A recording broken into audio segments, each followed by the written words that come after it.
Hello friends, நம்ம உடம்புக்கு பலவிதமான சக்திகளை அள்ளி கொடுக்கக்கூடிய எந்த கீரை இருந்துச்சு அப்படின்னா கண்டிப்பாக இந்த மாதிரி செஞ்சு பாருங்கள்.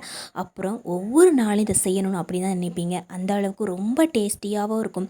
அதே சமயத்தில் நம்ம உடம்புக்கு பலவிதமான நன்மைகளையும் கொடுக்கக்கூடியது. சின்ன குழந்தைங்கள்லேருந்து பால் கொடுக்கக்கூடிய தாய்மார்கள் வர இதை தாராளமாக சாப்பிட்டுக்கலாங்க. எல்லா விதத்துலேயுமே இது நன்மை தரக்கூடியது. இப்போ நம்ம ஒரு கடாய் வச்சுக்கலாம். இதில் 2 ஸ்பூனுக்கு சமையல் எண்ணெய் சேர்த்துட்டு 1 ஸ்பூனுக்கு கடுகு சேர்த்துக்கிறேன். அரை ஸ்பூனுக்கு ஜீரகம், அரை ஸ்பூனுக்கு பெருஞ்சீரகம் சேர்த்துட்டு கொஞ்சம் நேரம் இதை பொரிய விட்டுக்கலாம்.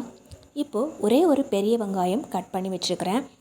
சின்ன சின்னதாக கட் பண்ணி வச்சுருக்கக்கூடிய இந்த பெரிய வெங்காயத்தையும் இதில் போட்டுக்கலாம். 2 பச்சை மிளகாய் கீரி போட்டிருக்கிறேன். காரம் இல்லாத பச்சை மிளகாய் பார்த்து சேர்த்துருக்கிறேன்.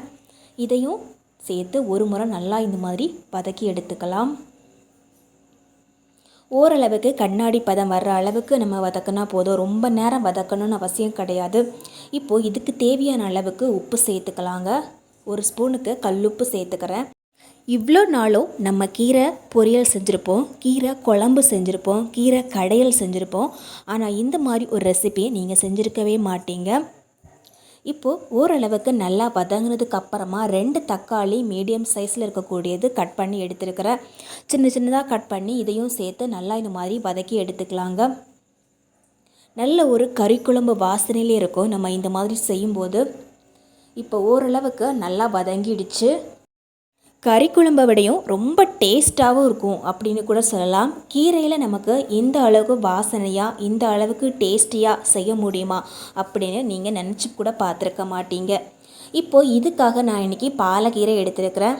நீங்கள் வேறு எந்த கீரை எடுத்தாலும் ஓகே தான். இந்த பாலக்கீரையை நல்லா கழுவிட்டு இந்த மிக்ஸி ஜாரில் போட்டுக்கலாங்க.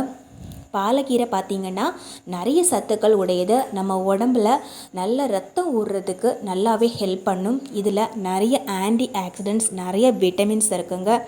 வாரத்தில் 2லேருந்து 3 நாட்கள்னாவது நம்ம அதை கண்டிப்பாக எடுத்துக்கணும். அனிமியா பிரச்சனை இருக்கிறவங்களுக்கு இந்த பாலக்கீரை நல்லாவே உதவி புரியும்.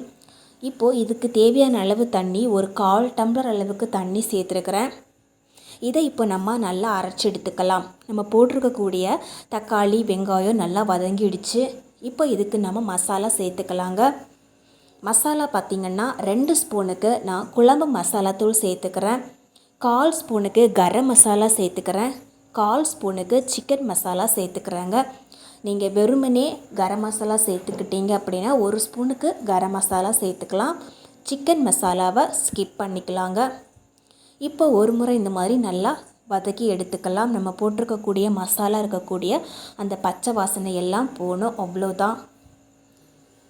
இப்போது நல்லாவே வதங்கிடுச்சு. நம்ம மிக்ஸி ஜாரில் அரைச்சிட்டு எடுத்து வந்திருக்கக்கூடிய இந்த கீரையையும் இதில் சேர்த்துக்கலாம். ரொம்பவே வாசனையாக இருக்குங்க இந்த மாதிரி நம்ம கீரை செய்யும்போது.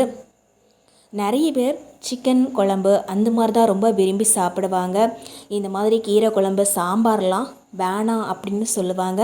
ஆனால் இந்த மாதிரி கீரை குழம்பு வச்சு கொடுத்து பாருங்கள். அடடா, இவ்வளோ நாள் நமக்கு தெரியாமல் போயிடுச்சே, நம்ம குழந்தைங்களாம் இவ்வளோ ருசித்து சாப்பிடுவாங்களா அப்படின்னு நீங்களே ஆச்சரியப்படுவீங்க. அந்த அளவுக்கு நல்ல வாசனையாக இருக்கும். இந்த கீரை நல்லா வெந்ததுக்கு அப்புறமா நம்ம போட்டிருக்கக்கூடிய அந்த மசாலாவில் இருக்கக்கூடிய கலரெல்லாம் நல்லா இறங்கி கீரையோட கலரும் நல்லா மாறிடும் பாருங்கள். கிரேவி பதத்துக்கு வந்துடுச்சு நல்லாவே. இப்போ நம்ம ஒரு கடாய் எடுத்துக்கலாம். இதில் கொஞ்சமாக எண்ணெய் சேர்த்துக்கிறாங்க. ஒரு 4லேருந்து 5 முட்டைகளை வேக வச்சு எடுத்துருக்கிறேன். இந்த வேக வச்ச முட்டைகளை போட்டோன்னா இன்னும் நல்லா இருக்கும். டேஸ்ட்டு ரொம்ப அருமையாக இருக்கும். இது ஆப்ஷனல் தான்.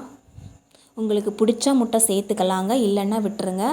நான் இன்றைக்கி 5 முட்டை வேக வச்சு இந்த எண்ணெயில் போட்டு ஒரு முறை நல்லா இந்த மாதிரி வறுத்து எடுத்துக்கிறேன். முட்டையில் வெளிப்புறத்தில் கொஞ்சம் கலர் மாறி வரும். அதே சமயத்தில் முட்டையும் கொஞ்சம் வறுபட்டு வரும். அந்த சமயத்தில் நம்ம கொஞ்சமாக மிளகுத்தூள் சேர்த்துக்கிறேங்க. முட்டைக்கு தேவையான அளவு உப்பு, ஒரு 1/4 ஸ்பூனுக்கு உப்பு சேர்த்து வறுத்து எடுத்துக்கிட்டேன். ஏற்கனவே நம்ம சேர்த்துக்கக்கூடிய கிரேவியும் நல்லா கொதித்து கலர் மாறி வந்ததுக்கப்புறமா நம்ம வறுத்து எடுத்துருக்கக்கூடிய இந்த முட்டையை இதில் சேர்த்துக்கலாம். ஒரு 2லேருந்து 3 நிமிஷத்துக்கு இந்த முட்டையை அப்படியே போட்டுட்டு கொதிக்க விட்டுக்கலாங்க. வீடே பார்த்திங்கன்னா நல்லா கமகமான்னு வாசனை வரும். எல்லாரும் கேட்பாங்க, என்னம்மா இன்றைக்கி கீரை குழம்பு தானே வைக்கிறேன்னு சொன்னேன், என்ன இவ்வளோ ஒரு வாசனை வருது அப்படின்னு கேட்பாங்க. அந்த அளவுக்கு நல்ல வாசனை வந்துக்கிட்டே இருக்குங்க. இப்போது நல்லாவே கொதித்து நிறம் மாறி அந்த எண்ணெய் எல்லாம் மேலே படர்ந்து வந்திருக்கு. அதுக்கப்புறமா கொஞ்சமாக கறிவேப்பிலைகள், கொஞ்சமாக கொத்தமல்லி இலைகள், கொஞ்சமாக புதினா இலைகள் சேர்த்துருக்குறேன். புதினா இலைகள் அளவுக்கு அதிகமாக சேர்க்கக்கூடாது, கொஞ்சம் தான் சேர்த்துருக்குறேன். இப்போ ஒரு முறை எல்லாத்தையும் நல்லா மிக்ஸ் பண்ணி விட வேண்டியது தான். இது நம்ம சப்பாத்தி, சாப்பாடு, இட்லி, தோசை அப்படின்னு எல்லாத்துக்குமே தொட்டு சாப்பிடலாம். அவ்வளோ அருமையாக இருக்கும். வீடியோ பிடிச்சா கண்டிப்பாக லைக் பண்ணி ஷேர் பண்ணுங்கள் ஃப்ரெண்ட்ஸ்.